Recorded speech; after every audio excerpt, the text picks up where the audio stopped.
Hi, I'm Josh Taylor, Product Manager with Cable Express, and it's time for Cable Talk. Today we asked the question, what should you be thinking about when recabling your data center? And this is a question that's far too often overlooked. But first, let's examine the issues that you're facing that drive the need to recable a data center.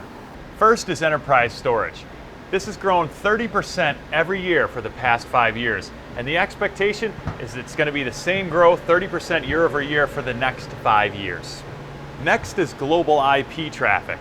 It's expected to quadruple in the next 4 years. To put this in a better perspective, by the year 2014, it will take 72 million years to watch the amount of video traffic that will cross the global IP network.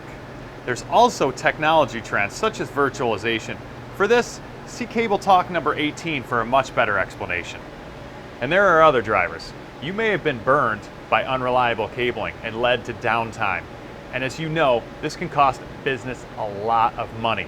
Also, antiquated setup and design. Many data centers were built in the 80s and the 90s. You may have inherited a mess, and it's your chance to recable for the next generation of data center.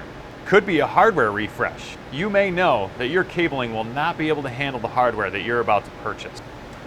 For whatever reason, recabling your data center is a very critical point in your business's technology migration plan. The key factors in a current and future data center cabling infrastructure are design, performance, and manageability. Proper design is a must. The TIA 942 is a very helpful reference, and I would recommend you read into that. You can also see our Cable Talk episode number 3 where we go into that in more detail. Performance. In order for an infrastructure to last, it's going to have to meet the demands of the next few generations of hardware.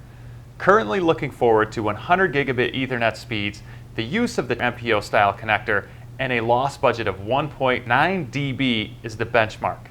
You want to have as much headroom here as possible. Performance counts. Also under performance is repeatability. The cable assemblies have to last. If something breaks after its 20th plug-in, you'll run into downtime. Nobody wants that. And let's not forget manageability. The product should be standards-based and not proprietary. Product design has come a long way, especially with optical assemblies and interconnect points. So you should research with this in mind.